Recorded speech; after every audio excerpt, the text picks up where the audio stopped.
you for agreeing to come to my presentation today. For my mentors that are here, as well as my new teachers. I'm glad that you're here and I can share this presentation with you. This was built for my intern in professional development with Dr. Kimberly Warfield, and it's concerning our new teacher plan and our mentoring. This is for my IL614 class. This is the induction and new teacher mentoring plan. This was developed with Joseph Whitehead, myself, Julie Tucker, Holly Murphy, and Kenny Clevenger. We're going to first talk about the roles and responsibilities, and I want to tell you just briefly about what my role is in this mentoring and what we're going to do today. My role is I review the school policies and procedures. I make sure that those are always followed and that they're fair and that they're equitable. I also review instructional expectations with you. We sit and Dr. Knighton and I review those with you at grade level meetings and data meetings, okay? And then today, we create new opportunities for the new teachers, and this is the first year at Weaver Elementary that we've had this many new teachers, but since we had to move and to retire, we're glad that you four are here with us. We're thankful that you have wonderful mentors here that will guide you and instruct you. And some of the opportunities for you to be able to work with your mentor is things like we've created today, where you will have a full day sub, but your day will include observing other teachers. I want you to look at different grade levels, different subjects. I want you to take notes, things that you notice, the great teaching practices that you see. Lee Twigg will be here. She is our PD specialist from Central Office. She is also over the new teacher mentoring. I believe you spoke with her at new teacher orientation. Kristen Sparks is our ELL teacher. She will be here today to talk with you as well. Your mentors will be with you. We're going to do some walkthroughs. We'll meet again at lunch and kind of reflect on how the first half of our day went. And then we're going to release you to Ms. Twigg and Ms. Sparks for further PD development. The roles and responsibilities of your mentor. They're going to be the best resource that you have here at Weaver Elementary School. They will share ideas with you. They will support you. They will lift you up. They're going to maintain a good, strong relationship with you. If you have any questions, do not hesitate to go to them and ask them. They take a lot of pride in what they do, and they are great, great teachers. You will not see a teacher that will not brag on your mentor teachers. And some of your new teacher responsibilities, I want you asking questions. I want you to observe the other teachers, their planning, reflecting, their accomplishments. A good thing to do, again, like I said, take notes of what you see, take notes of what questions you have, bring those back to your mentor, and that's a great discussion opener for you. And we're going to self-assess and we're going to be reflective, and we'll be reflective of the things that we observed today as well. I'm going to read this word for word to you. It's from the Alabama Educator Code of Ethics Standards, which is what we follow to the T. And it says, the Alabama Code of Ethics defines the professional behavior of educators in Alabama and serves as a guide to ethical conduct. The code protects the health, safety, and general welfare of students and educators. It outlines objective standards of conduct for professional educators and clearly defines actions of unethical nature for which disciplinary sanctions are justified. Standard 1 is professional conduct, that you are always modeling outstanding professional behavior. As adults, you know what's ethical, unethical. Ms. Twigg will go over those more extensively today when she meets with you. We're also going to talk about standard 2, which is trustworthiness. Always be honest, always be fair, and that is something that would be great to instill in our children, and that's what we do through our character ed and broadcasting as teachers, as we model every day that we are trustworthy and we are fair with our students. Unlawful acts. We follow the federal, state, community laws to the T. And that really is pretty much self-explanatory. The law is the law, and we follow it. Teachers and students relationships, I'm just going to touch very briefly on that. I ask you, especially with all the social media that's out, please be very guarded of what you say and things that you post on social media. Your relationship is always on the professional level inside the classroom and outside of the classroom. And I ask that you just please be very guarded and cautious of things that you put out there for everyone to see. And then alcohol, drugs, and tobacco, well, that's pretty much self-explanatory.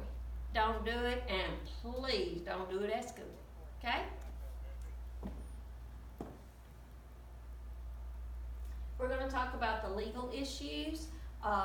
Ms. Twig will go over this with you, and when we get to the part in your binders where you see our scheduled meetings each month, these will be covered in our monthly meetings, but I'm just going to briefly tell you about the topics. We're going to talk about FERPA. We're going to talk about confidentiality, student-teacher relationships, social media, school law and religion, search and seizure, due process, cheating on state assessments, and it does happen. That's why it's on here.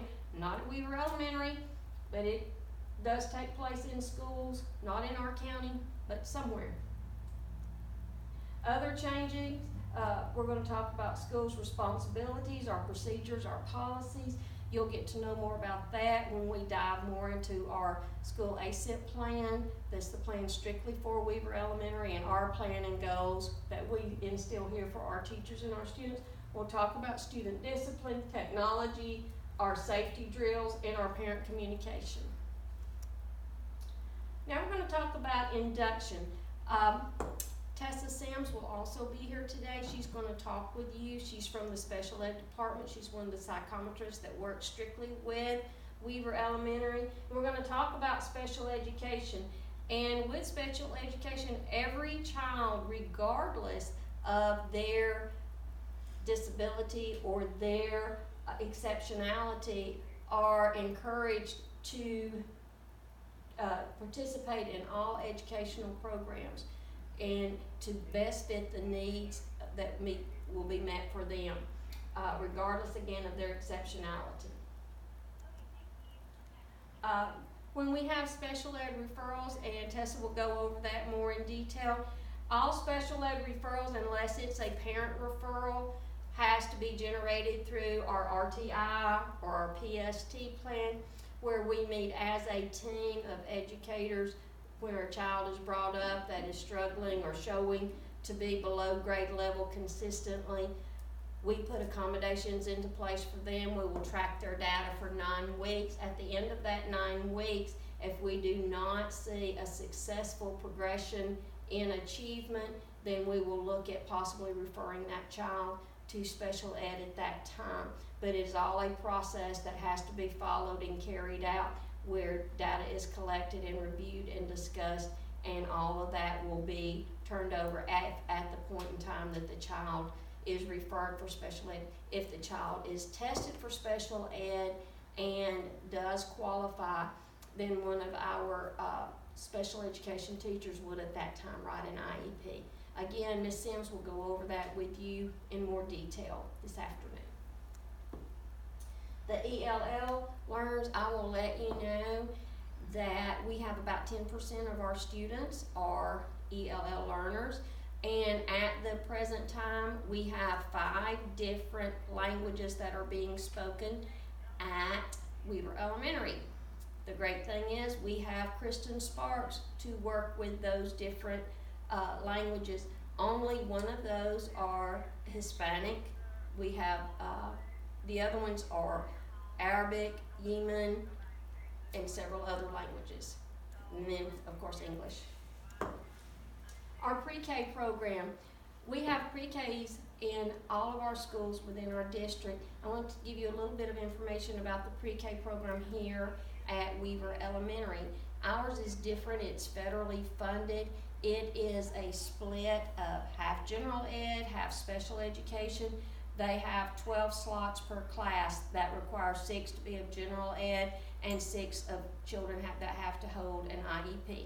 children can begin our program at age 3 and go through age 5 unless they turn 5 during the year, and then they would finish up that year and then start kindergarten. Technology, Lance Driscoll is our technology director. He met with us earlier. I know he met with you at your new teacher orientation. As you are aware, Weaver Elementary from kindergarten up, actually pre-K up, is 1-to-1. Also, our technology department has provided us with these wonderful ViewSmart boards and interactive boards. They have also provided every teacher with an iPad and their own individual laptop. I want to talk now about the mentoring program plan. And that is, we're going to integrate new teachers to the culture and norms of the school district, and the community, and that's one of the main reasons that we are here today. We're going to provide training in class fundamentals and best practices for beginning teachers, and we're going to focus on providing leadership and foster a culture of continuous professional growth.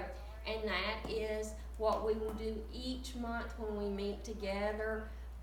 We will follow a timeline, and we will have professional development that just enhances and enriches the aspects to make you a better teacher and make Weaver Elementary a better school.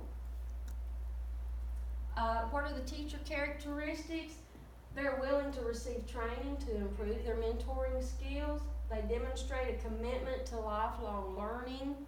They are resilient, flexible, open-minded, and they're reflective, and they learn from their mistakes. They feel comfortable being observed by other teachers. They collaborate well, and as I said earlier, you will, when you ask a teacher, hey, what can you tell me about Miss Whaley, or what can you tell me about Miss Battles, they're going to say, that's one of the best teachers in the county. They have a heart of the servant, and they're always willing to help out their fellow teacher, but their main priority is the success and the livelihood of their children. This is going to be your mentoring checklist. This is in your binder that you will see, along with your sign-in sheet, where you and your mentor each month as you meet, you will initial off to get in your number of hours. Ms. Twig will transfer those hours into a PDCEU for you to be able to count toward your continuing education. For our month, we're going to talk about maintenance requests, report cards, using data, and observations. I know in September you met with your mentors, and in August, but today we're fortunate enough to be able to build in subs so that you can have this day to kind of ask questions and go back and review and reflect on the things that you did with your mentor in August and September, and the things that we will cover today. And then one of the greatest references, if there's a question that you need to know, always look up Alabama Educator Code of Ethics.